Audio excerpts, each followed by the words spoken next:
it's Rebecca and today is another book review day, and I'd like to apologise for not being around for absolutely ages. I've had quite a few things going on in my life, some good, some not so good, and some really bad things that have just, one, stopped me reading, which has been a struggle, but I'm slowly getting back up there, and it's also stopped me speaking with you.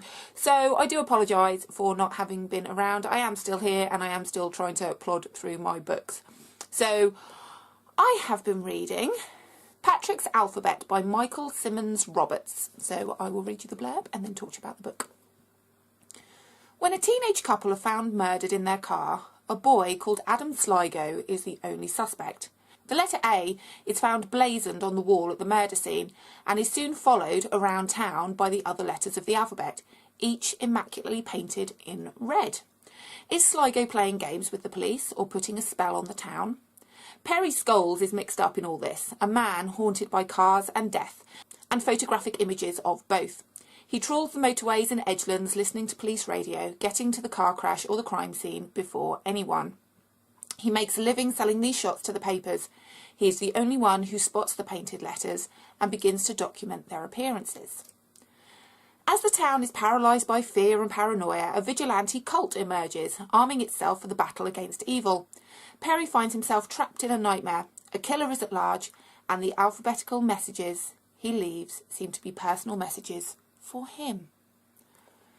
So I picked this book up absolutely ages ago at a book sale in the library. I had borrowed this from the library but never got around to reading it. So when I saw that it was for sale, I thought brilliant, because the blurb sounded really exciting. I like a little bit of crime. I like things about cults. I find cults really fascinating and what makes people join them. So having sort of like a crimey base with some weird culty behaviour just really made me excited with this book. And if you know me, you know I've got a little bit of an obsession with the alphabet. I don't know what it is. I like to create things with alphabetical themes. Don't ask why, I'm a little bit weird. So this made me think, yes, a book I'm really going to enjoy. No. It is extremely dull. Extremely dull. Oh my goodness, the sun is so bright. Did you see that change in lighting? Anywho, sorry, the sun just every now and then bursts through the window, and I should really appreciate it because we don't get much sun where I live, so that's quite good.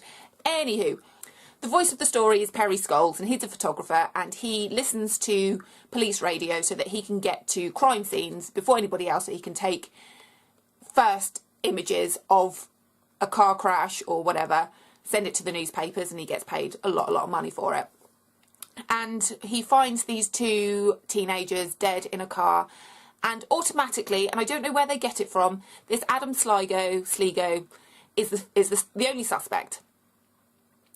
And as the book goes on, more and more letters are found against crime scenes or near crime scenes, and he takes these pictures and he sends them to the papers, and it's kind of like, oh, there's a pattern to this, somebody's painting the alphabet. But you don't really get much more. I can't really explain it. They've got this suspect. They're not bothering to look for him. It's not really explained why he's the suspect and why nobody else is being looked for. There's no real investigation into the crimes that are taking place. All we see is Perry going to a crime scene, taking some photos, selling them to the papers. He then goes to another crime scene, he takes some photos and he sells them to the papers. And then, I bet you can't guess what happens next. He goes to another crime scene and he takes some pictures and he sells them to the papers. And this is all we really see. And there's this tiny snippet of this cult that has appeared in the same apartment building as Perry, just down the corridor. One of his new neighbours starts some weird cult, and people are wearing white and being all happy clappy and all that kind of stuff that cults kind of are known for. But still, nothing more really comes of it. It gives you bits and then takes it away and doesn't answer any questions. And it got to the end, and I mean, it took me absolutely... I'm a slow reader. You know I'm a slow reader. And it took me forever to read this. And it's 230 odd pages. But I couldn't get into it. I couldn't see the point in it. I was waiting for some magnificent reveal or some chase of some description. But it was crime scene, photos, letters. Crime scene, photos, letters.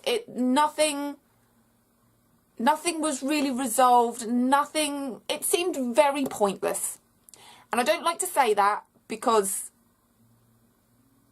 all stories should have a point. They should make you think. They should make you feel.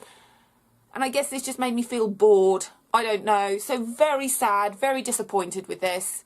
Didn't enjoy it. And I certainly won't be recommending this to anybody. So hopefully my next book will be a little bit more enjoyable. So if you'd like to hear any of my other book reviews, then please subscribe. I put videos out every time I've read a book, done something bookish, bought books. So if that's your kind of thing, please subscribe and I will see you soon. Have a good day. Bye-bye.